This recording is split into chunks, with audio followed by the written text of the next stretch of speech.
UP में कांग्रेस की भारत जोड़ो यात्रा का दूसरा दिन बागपत के मवी कला से इस यात्रा की शुरुआत और मवी कला से जारी है। अब ये यात्रा मवी कला से शामली की तरफ यात्रा आगे बढ़ती जा रही है। दूसरा दिन है देखिए यात्रा का और इसका समापन शामली में ही होगा आज की यात्रा का। तो यूपी में कांग्रेस की भारत जोड़ो यात्रा का दूसरा दिन है और देखिए शुरुआत हुई है इसकी बागपत के मवी कला से, जहां पर यात्रा लगातार आगे बढ़ती जा रही है। तस्वीरें आपके सामने है, एबीपी गंगा लगातार वो तस्वीरें आपको दिखा रहा है कि किस तरीके से इस यात्रा को आगे बढ़ते हुए देखा जा सकता है।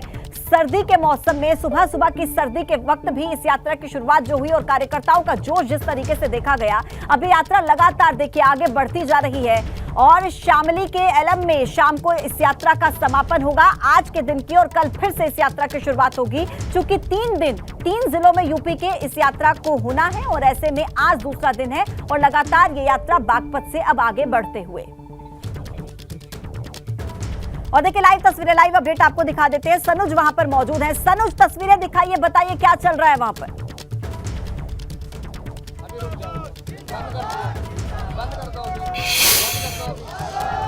देखिए फिलहाल तो भारत जोड़ो यात्रा है वो नई उम्मीदों नई संभावनाओं को लेकर आगे बढ़ती हुई नजर आ रही है। लोगों का जोश, लोगों का जज्बा, कांग्रेस कार्यकर्ताओं का उत्साह वाकई देखने वाला है कि जिस तरीके से यूपी में प्रवेश किया इस भारत जोड़ो यात्रा ने और यूपी में प्रवेश करने के बाद किस तरीके से लोगों को यहाँ इस्तकबाल उनका कार्यकर्ताओं का किया जा रहा है, भारत जोड़ो यात्रा का इस्तकबाल किया जा रहा है। और आप मेरे पीछे देखिए, जहाँ तक कैमरे की नजर जा रही है वहाँ तक आप देखिए कि किस तरीके से ये भारत जोड़ो यात्रा आगे बढ़ती नजर आ रही है।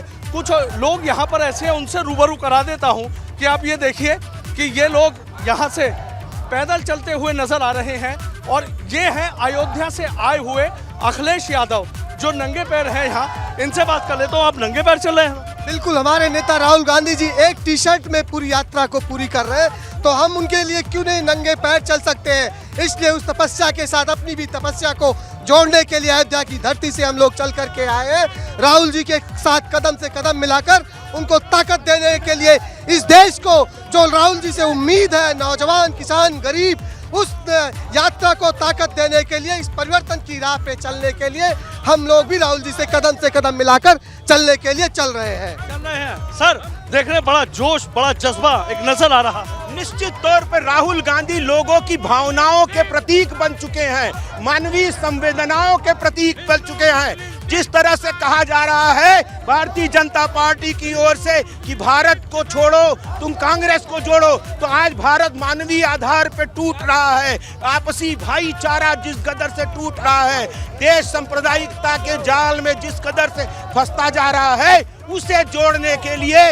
राहुल गांधी आज सड़कों पर निकल चुके हैं और लोगों में राहुल गांधी की आंखों में भारत का मुस्तकबिल नजर आ रहा है। राहुल गांधी की कदमों की थाप से भारत का भविष्य सुनिश्चित नजर आ रहा है। इसलिए लोग सड़कों पे, घरों में, आज देखिए किस कदर से इस ठंड में कोई कंबल से निकल कर बाहर आ रहा है, कोई शाल लपेटे बाहर आ रहा है, लेकिन अपने महबूब नेता को देखने के लिए, उनका दीदार करने के लिए सड़कों पर भारी भीड़ है। मैडम जोश हमें और विरेश जी भी हमारे साथ जुड़ रहे हैं, उनसे भी एक बार अपडेट्स हम ले लेते हैं। वो भी इस यात्रा के साथ साथ चले जा रहे हैं। विरेश जी, कल से आप लगातार इस यात्रा को कवर कर रहे हैं। कल जो जोश था, क्या आज दूसरे दिन भी वही जोश आप देख पा रहे हैं कार्यकर्ताओं में? और सर्दी की क्योंकि सुबह है, किस तरीके से कार्यकर्ता आगे बढ़ रहे हैं विरेश जी? देखिए पूजा, अगर मैं बताऊं कार्यकर्ताओं के जोश और उत्साह को, तो एक बार अपने टेलीविजन स्क्रीन पर वो जोश और उत्साह और ये जो पंक्तिबद्ध तरीके से चल रहे कार्यकर्ता और उनसे ज़्यादा हम कह सकते हैं पुलिस फोर्स है।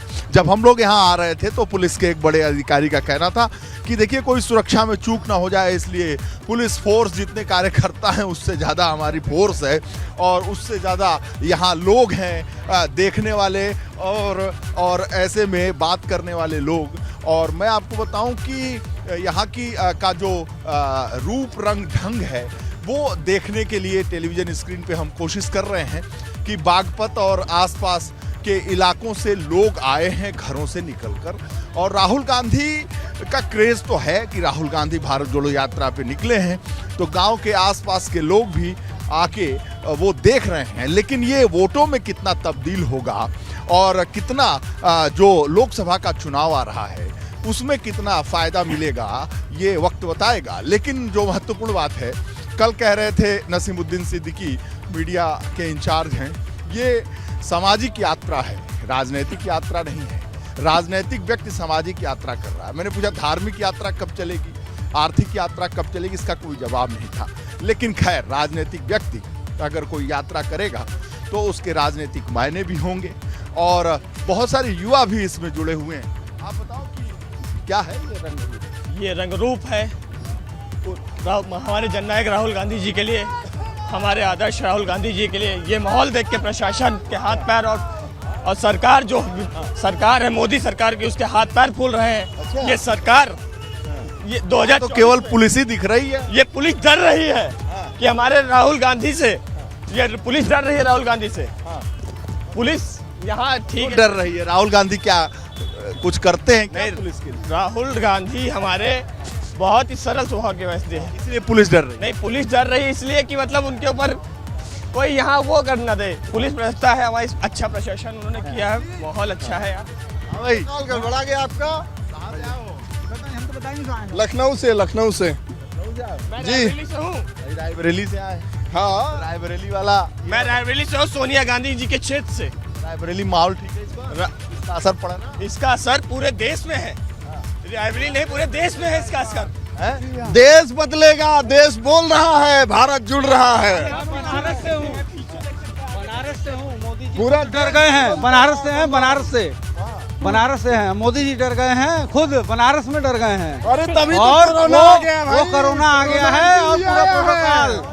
हाँ, हम लोग तो कह रहे हैं हम बदायूं से आए हुए हैं, बदायूं से, डिस्ट्रिक्ट बदायूं जी, डिस्ट्रिक्ट बदायूं से। विनेश जी, आप ये तस्वीरें दिखाते रहिए, आगे बढ़ते रहिए। मैं वापस से आपके पास लौटूंगी। सनुज चूंकि इसी यात्रा में मौजूद है और सर्दी के मौसम में सनुज को बहुत पसीना भी आ रहा है, गर्मी भी लग रही है, क्योंकि इतनी आसान तो नहीं है यात्रा, और इस यात्रा के दौरान इस तरीके से कवर करना भी। सनुज, आप मेरी आवाज सुन पा रहे हैं? तो तस्वीरें अभी आप दिखाते रहिए और जो आपके आसपास कार्यकर्ता लोग मौजूद हैं उनसे भी बात कीजिएगा एक बार। हाँ जी जी, हाँ देखिए, वाकई भले ही मौसम सर्द क्यों ना हो, लेकिन जो कार्यकर्ताओं का जोश है, आप खुद देखिए कि जो राहुल गांधी हैं, वो Rahul Gandhi half T shirt पहनकर यहाँ पर चल रहे हैं। और यही चीजें जो कार्यकर्ता है, उन कार्यकर्ताओं का जो जोश है वो बढ़ाने के लिए काफी है, काफी उत्साहित नजर आ रहे हैं। और देखिए, हमें इस बात को समझना होगा कि जब जाट लैंड से ये भारत जोड़ो यात्रा गुजर रही है और ऐसे में जयंत चौधरी का एक जो ट्वीट आता है जो राहुल गांधी को तपस्वी बताते हैं, उसके देखिए बड़े सियासी मायने कहीं ना कहीं निकाले जाते हैं। जैसे ही उत्तर प्रदेश में ये भारत जोड़ो यात्रा प्रवेश करती है, वैसे ही जयंत चौधरी का ट्वीट आ जाता है। क्योंकि जयंत इस बात को बखूबी जानते हैं कि पश्चिम उत्तर प्रदेश के साथ साथ यदि हरियाणा और राजस्थान की भी सियासत करनी है, जाटों को एक मंच पर लाना है, तो शायद कांग्रेस की कभी भविष्य में जरूरत पड़ सकती है। और भविष्य की संभावनाओं को तलाशते हुए ही जयंत चौधरी ने ट्वीट किया था। एक और तस्वीर देखिए यहाँ, ये देखिए किस तरीके से जो लोग हैं वो राहुल गांधी की एक झलक देखने के लिए, राहुल गांधी की एक झलक पाने के लिए किस तरीके से यहाँ पर लोग यहाँ उत्साहित नजर आ रहे हैं। और ये रास्ता सीधा पानीपत की तरफ चला जाता है, इसलिए पुलिस ने यहाँ पर सुरक्षा के बेहतर और पुख्ता इंतजाम किए हैं। ये देखिए यहाँ कार्यकर्ताओं का जोश, लोगों का जोश वाकई देखने वाला है। डीजे साउंड यहाँ पर लगाया गया है, भारत जोड़ो यात्रा। और देखिए पुष्प वर्षा यहाँ पर चल रही है कि राहुल गांधी। ठीक है सनुज, आप लगातार बढ़ते रहिए आगे और अपडेट लगातार हम आपसे लेते रहेंगे। विनेश जी और सनुज, आप दोनों का बहुत शुक्रिया जानकारी देने के लिए। और बड़ी खबर देखिए, निकाय चुनाव में ओबीसी आरक्षण पर सुप्रीम सुनवाई है। यूपी सरकार की एसएलपी पर आज होगी सुनवाई और हाईकोर्ट ने फैसले के खिलाफ एसएलपी दाखिल की है। देखिए, हाईकोर्ट ने तुरंत चुनाव कराने का आदेश दिया है और सरकार के ओबीसी नोटिफिकेशन को हाईकोर्ट ने रद्द कर दिया है। वैसे भी सरकार ओबीसी आरक्षण के साथ चुनाव करवाना चाहती है। यूपी सरकार ने 5 सदस्यीय आयोग का इस पर गठन किया। आयोग को रिपोर्ट तैयार करने में अभी 6 महीने का वक्त लगेगा। समाजवादी पार्टी ने भी सुप्रीम कोर्ट में एक याचिका दाखिल की है। दरअसल निकाय चुनाव ओबीसी आरक्षण के बगैर कराए जाने के हाईकोर्ट के फैसले के खिलाफ यूपी सरकार ने सुप्रीम कोर्ट में जो एसएलपी दाखिल की है उस पर आज सुनवाई है। ये सुनवाई काफी ज्यादा महत्वपूर्ण है क्योंकि एक तरफ तो सरकार ने डेडिकेटेड पिछड़ा वर्ग आयोग का गठन किया, तो वहीं दूसरी तरफ सुप्रीम कोर्ट भी अब जो है उस पर सरकार का फैसला जो है, सुप्रीम कोर्ट का जो फैसला है वो सुनाया जाएगा। ऐसे में सरकार की कोशिश यही रहेगी कि किस तरीके से अपने पक्ष में ये फैसला। तो देखिए यूपी सरकार की एसएलपी पर आज है सुनवाई और पूरा मामला दरअसल आपको बता देते हैं। हाईकोर्ट के फैसले के खिलाफ एक एसएलपी जो है वो दाखिल की गई है राज्य सरकार की तरफ से। और देखिए हाईकोर्ट ने तुरंत चुनाव करवाने का आदेश दिया। सरकार के ओबीसी नोटिफिकेशन को हाईकोर्ट की तरफ से रद्द कर दिया गया है। अब ऐसे में सरकार ओबीसी आरक्षण के साथ चुनाव करवाना चाहती है। यूपी सरकार ने इस पूरे मामले को लेकर 5 सदस्यीय आयोग का भी गठन कर दिया है। आयोग को रिपोर्ट तैयार करने में अभी 6 महीने का वक्त और लगेगा। अब ऐसे में समाजवादी पार्टी की तरफ से भी सुप्रीम कोर्ट में एक याचिका दाखिल की गई है जिस पर आज सुप्रीम सुनवाई है। अब देखना यह होगा कि क्या इस सुप्रीम कोर्ट की सुनवाई में कुछ सरकार के पक्ष में निकलता है या फिर नहीं। ये एक बहुत महत्वपूर्ण जानकारी है, लेकिन ऐसे में आज जब सुनवाई होगी तो सबकी निगाहें आज सुप्रीम कोर्ट की इस सुनवाई पर रहेंगी कि किस तरीके से सुप्रीम कोर्ट का फैसला आता है, क्या वो सरकार के पक्ष में होता है या फिर हाईकोर्ट का जो फैसला है उसी को ही आगे बढ़ाया जाता है। ये महत्वपूर्ण सवाल है क्योंकि हाईकोर्ट की तरफ से तो ये जारी किया गया कि जल्द से जल्द चुनाव करवाया जाए, लेकिन सरकार कह रही है कि हम चुनाव करवाना चाहते हैं ओबीसी आरक्षण के साथ ही। अब ऐसे में क्या ओबीसी आरक्षण के साथ ये चुनाव हो पाएगा, इसी को लेकर एक एसएलपी दाखिल की गई है सुप्रीम कोर्ट में जिस पर आज सुनवाई है। और ज्यादा जानकारी के साथ दिल्ली से हमारे संवाददाता अविनाश तिवारी इसी खबर पर अपडेट्स के साथ जुड़ गए। अविनाश, सबसे पहले तो हम यही जानना चाहेंगे सुप्रीम कोर्ट में आखिर सुनवाई कब तक शुरू होगी? जी देखिए, अगर बात करें तो सुप्रीम कोर्ट में 11 बजे से ये सुनवाई शुरू होगी, जहां पे अगर बात की तो उत्तर प्रदेश सरकार की ओर से सॉलिसिटर जनरल तुषार मेहता उत्तर प्रदेश सरकार का पक्ष रखेंगे। और जब सोमवार को उन्होंने अर्जेंट हियरिंग के लिए इसे मेंशन किया था तो साफ तौर पे कहा था कि उत्तर प्रदेश सरकार आयोग का गठन कर दिया है और वो आयोग अपनी रिपोर्ट जल्द से जल्द देगी और उसके बाद फिर निकाय चुनाव बाकायदा आरक्षण के साथ कराया जाएगा। चूंकि इलाहाबाद हाईकोर्ट ने जो फैसला दिया उसमें साफ तौर पर कहा है कि जो आरक्षण है वो पूरी तरीके से गलत है और बगैर आरक्षण के ही चुनाव कराया जाए। तो इसी के फैसले के खिलाफ सुप्रीम कोर्ट पहुंची उत्तर प्रदेश सरकार और साफ तौर पर कहा कि जो इलाहाबाद हाईकोर्ट का फैसला है जिसमें तत्काल निकाय चुनाव कराने की बात कही गई, उस फैसले पर रोक लगाया जाए। वहीं अगर बात करें तो समाजवादी पार्टी ने भी अपनी ओर से याचिका दायर की है और समाजवादी पार्टी के जो विधायक हैं राम सिंह पटेल, उन्होंने ये याचिका दायर की जिसमें समाजवादी पार्टी के साथ अन्य नेता भी शामिल हैं। उन सबकी यही अपील है कि उत्तर प्रदेश सरकार आरक्षण के साथ हेराफेरी कर रही है और आरक्षण के साथ ही निकाय चुनाव होने चाहिए, ये सुप्रीम कोर्ट सुनिश्चित करे। आज अगर बात करें तो जैसे ही सुनवाई शुरू होगी तो उत्तर प्रदेश सरकार की ओर से सॉलिसिटर जनरल तुषार मेहता अपना पक्ष रखेंगे। अब देखना यह कि समाजवादी पार्टी की ओर से कौन से वकील आकर के अपना पक्ष रखते हैं। चूंकि इस मामले में पूरी तरीके से तकरीरें होंगी, समाजवादी पार्टी अपना पक्ष रखेगी, उत्तर प्रदेश सरकार अपना पक्ष रखेगी और फिर जो इलाहाबाद हाई कोर्ट का फैसला आया है उसको देखने के बाद सुप्रीम कोर्ट अपना आदेश देगा। अविनाश, एक सवाल और है क्योंकि सबकी निगाहें इसी बात पर हैं कि आखिर सुप्रीम कोर्ट का फैसला क्या होगा। आज इस पूरे मामले पर सुनवाई है, लंबे वक्त से इंतजार चल रहा है। क्या जब आज सुनवाई होगी तो उम्मीद है कि फैसला भी आ सकता है या लगता है कि आगे और तारीख मिल सकती है? जी देखिए, अगर बात करें जब सुप्रीम कोर्ट में सुनवाई होगी तो ये तो नहीं कहा जा सकता कि फैसला आएगा आज या फिर आगे की तारीख मिल सकती है, लेकिन इतना जरूर तय है कि इलाहाबाद हाईकोर्ट के फैसले के खिलाफ कोई ना कोई टिप्पणी जरूर होगी। अगर सुप्रीम कोर्ट इलाहाबाद हाईकोर्ट के फैसले को रोकता है तो जाहिर तौर से बात है कि आगे अगर कोई डेट देता है तब तक के लिए वो फैसला रुका रहेगा और इलाहाबाद हाईकोर्ट के फैसले को अगर नहीं रोकता है तो जाहिर तौर से बात है कि उत्तर प्रदेश सरकार को निकाय चुनाव के लिए आगे बढ़ना होगा। लेकिन इलाहाबाद हाईकोर्ट का जो निर्णय आया है उसके खिलाफ सुप्रीम कोर्ट में आज जरूर कोई ना कोई पक्ष निकल के आएगा, चाहे इलाहाबाद हाईकोर्ट का जो निर्णय है उसके पक्ष में निकल के आए, चाहे हाईकोर्ट का जो निर्णय है उसके खिलाफ निकल गया। लेकिन हाईकोर्ट के निर्णय के जो फैसला है उसके लिए सुप्रीम कोर्ट में कोई ना कोई आदेश आज जरूर होगा। अविनाश, बहुत धन्यवाद आपका जानकारी देने के लिए। और देखिए, यूपी को निवेश का हब बनाने में जुटे सीएम योगी। यूपी में निवेश के लिए मुंबई जाने वाले हैं मुख्यमंत्री योगी आदित्यनाथ। उद्योगपतियों को यूपी में निवेश के लिए आमंत्रित भी करेंगे। ग्लोबल इन्वेस्टर्स समिट से पहले उद्योगपतियों के साथ बैठक होगी। 5 जनवरी को मुंबई में रोड शो भी करेंगे मुख्यमंत्री। यूपी को $1 ट्रिलियन की अर्थव्यवस्था बनाने का एक लक्ष्य रखा गया है और इससे पहले यूपी सरकार के मंत्री 16 देशों का दौरा कर चुके हैं। विदेशी निवेशकों के साथ देशी निवेशकों पर भी नजर रहेगी। तो देखिए, मुंबई जाने वाले मुख्यमंत्री योगी आदित्यनाथ और कोशिश यही है कि यूपी को ज्यादा से ज्यादा किस तरीके से निवेश मिल सके। ऐसे में आपने पहले भी देखा था कि कई देशों का दौरा भी कर चुके हैं यूपी के मंत्री। अब ऐसे में जब मुख्यमंत्री योगी आदित्यनाथ खुद मुंबई पहुंचेंगे तो कितना निवेश, कितना बिजनेस आता है उत्तर प्रदेश के लिए देखना काफी महत्वपूर्ण रहेगा। यूपी को निवेश का हब बनाने में जुटी हुई है इस वक्त यूपी सरकार, और यूपी में निवेश के लिए अब मुंबई जाने वाले हैं मुख्यमंत्री योगी आदित्यनाथ। उद्योगपतियों को यूपी में निवेश के लिए आमंत्रित किया जाएगा। तो देखिए, पूरा आपको बताते हैं कि किस तरीके से निवेश जुटाने की तैयारी है। यूपी को निवेश का हब बनाने में किस तरीके से मुख्यमंत्री योगी आदित्यनाथ जुटे हुए हैं। यूपी में निवेश के लिए मुख्यमंत्री योगी मुंबई जाने वाले हैं। देखिए, महत्वपूर्ण यह हो जाता है कि उद्योगपतियों को यूपी में निवेश के लिए आमंत्रित किया जाएगा। ग्लोबल इन्वेस्टर समिट से पहले उद्योगपतियों के साथ की बैठक मुख्यमंत्री की बहुत महत्वपूर्ण है। 5 जनवरी को मुंबई में रोड शो करते हुए भी मुख्यमंत्री योगी आदित्यनाथ नजर आएंगे। इसके अलावा देखिए, लक्ष्य क्या है सरकार का। यूपी को $1 ट्रिलियन की अर्थव्यवस्था बनाने का लक्ष्य है सरकार का। अब ऐसे में इससे पहले यूपी सरकार के मंत्री आपने देखा था कि 16 देशों का पहले भी दौरा कर चुके हैं। विदेशी निवेशकों के साथ साथ नजर देसी निवेशकों पर भी है, और यही वजह है कि अब मुंबई में जाएंगे मुख्यमंत्री योगी आदित्यनाथ और वहां पर उनसे मुलाकात करेंगे, उन्हें इन्वाइट करेंगे कि आप यूपी में आइए, निवेश कीजिए, क्योंकि यूपी को किस तरीके से निवेशकों का हब बनाने की तैयारी यूपी सरकार कर रही है। हालांकि कितना इस तैयारी में कामयाब हो पाती है ये देखना महत्वपूर्ण रहेगा।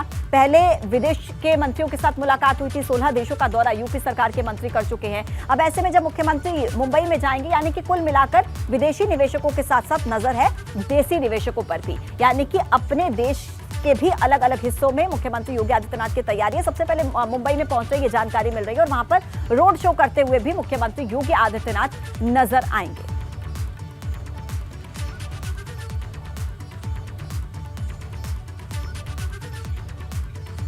तो देखिए, ग्लोबल समिट की लोकल तैयारी है अब, और मुंबई जाने वाले हैं मुख्यमंत्री योगी आदित्यनाथ, और किस क्षेत्र में कितना निवेश वो चलिए आपको बता देते हैं। सबसे पहले बात कर लेते हैं जापान की, जहां यमुना एक्सप्रेसवे पर टेक्सटाइल क्षेत्र में टेक्सटाइल मशीनरी मैन्युफैक्चरिंग यूनिट लगाएगा। 2500 करोड़ की लागत से यह यूनिट लगाई जाएगी जापान से, ये जो जानकारी मिल रही है हमें।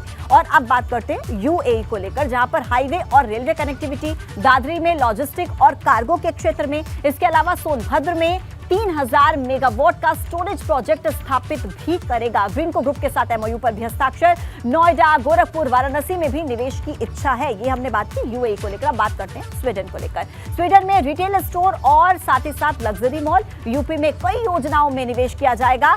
और देखिए, कनाडा में किस तरीके से निवेश होगा वो आपको हम बता रहे हैं। कनाडा में सबसे पहले health technology, health, AI, IT जैसे क्षेत्रों को लेकर के ये निवेश होगा। इसके अलावा कई ऐसे क्षेत्र हैं जैसे सौर ऊर्जा, हाईवे इंफ्रास्ट्रक्चर के क्षेत्र में, पेंशन फंड हो गया, इसके अलावा फाइनेंशियल जैसे क्षेत्र हैं वहां पर भी निवेश की तैयारी है। इसके अलावा देखिए, मिनरल एक्सप्लोरेशन, एनर्जी रिडक्शन के क्षेत्र में भी। तो ये बात हो गई कनाडा की। और अब बात करते हैं अमेरिका की। कृषि के क्षेत्र में देखिए निवेश पर जोर रहेगा, निवेश पर चर्चा हुई है। कृषि के क्षेत्र में नई तकनीकों को किस तरीके से आगे बढ़ाना है, ये बात हमने की है अमेरिका को लेकर। तो ये अलग अलग देशों जहां पर दौरा किया गया, वहां पर किस तरीके से अब निवेश की तैयारी है वो हमने आपको बताया। इन देशों में निवेश का प्रस्ताव क्या है वो हम आपको बता देते हैं। देखिए, अमेरिका और ब्रिटेन की सबसे पहले बात करते हैं। यहां पर प्रस्ताव है 4 लाख करोड़ का।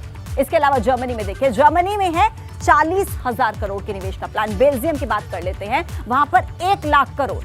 और फ्रांस में देखिए 22,000 करोड़। तो कितना प्रस्ताव है, कितना प्रपोजल है वो जानना बहुत जरूरी है। नीदरलैंड में देखिए, नीदरलैंड में है 800 करोड़ के निवेश का प्रपोजल। इसके अलावा दक्षिण कोरिया की बात करते हैं, वहां पर 50,000 करोड़ के निवेश का प्रपोजल है। ये लगातार हम आपको उन देशों के प्रपोजल्स बता रहे हैं जहां पर देखिए चर्चा हुई है मंत्रियों के साथ। स्वीडन की बात कर रहे हैं, 15,000 करोड़ के निवेश का प्रपोजल है यहाँ पर। जापान में देख लीजिए 25,000 करोड़ है यहाँ पर। इसके अलावा यूएई की बात कर लेते हैं, यहाँ पर 20,000 करोड़ के निवेश का प्रपोजल है। तो कुछ इस तरीके से यूपी को निवेश का हब, उद्योगों का हब बनाने की तैयारी में यूपी सरकार जुटी हुई है। और देखिए, 16 देशों के मंत्रियों के साथ यूपी के मंत्रियों ने बातचीत की थी, चर्चा की थी। अब ऐसे में ये चर्चा कितनी ज्यादा कामयाब होती है, सफल होती है, देखना महत्वपूर्ण। और अब बात पीलीभीत को, जहां पर जमीन के विवाद में दो पक्षों के बीच जमकर मारपीट हुई। दो पक्षों में जमकर लाठी डंडे चले, लात घूसे चले। जमीन को लेकर लंबे समय से एक विवाद चल रहा था और जमीन पर कब्जा करने के लिए दोनों पक्ष पहुंच गए। खेत की जुताई के समय दो पक्षों के बीच जमकर मारपीट हुई और कई लोग इसमें घायल हो गए। पीलीभीत के सिमरा महाराजपुर गांव का यह पूरा मामला बताया जा रहा है, जहां जमीन का एक मामूली सा विवाद और दो पक्षों के बीच जमकर लाठी डंडे चले और दोनों पक्षों में यह विवाद हुआ। जमीन को लेकर लंबे समय से विवाद चल रहा था। खेत की जुताई के समय दोनों पक्ष वहां पर पहुंचे और दोनों पक्षों के बीच जमकर मारपीट हुई। महाराजपुर गांव का मामला, जो कि पीलीभीत के सिमरा महाराजपुर गांव का यह मामला बताया जा रहा है। और ऐसे में जमीन के विवाद को लेकर लंबे समय से जो एक विवाद चल रहा था वो इस कदर बढ़ गया कि दोनों पक्षों के बीच जमकर मारपीट हुई।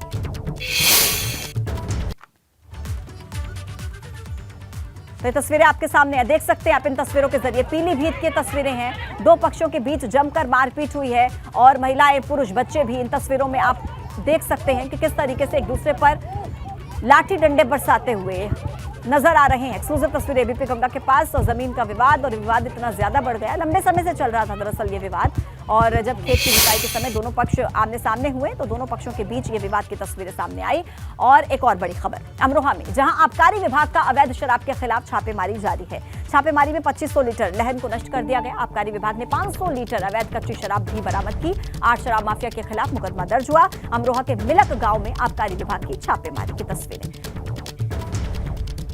कौशाम्बी में तेज रफ्तार कार ने छात्रा को टक्कर मार दी। छात्रा को टक्कर मारने के बाद कार अचानक से खाई में पलट गई। हादसे में छात्रा समेत 3 लोग घायल हो गए। घायलों को अस्पताल में भर्ती करवाया गया। कौशाम्बी के मंझनपुर थाना क्षेत्र के बाजापुर की घटना।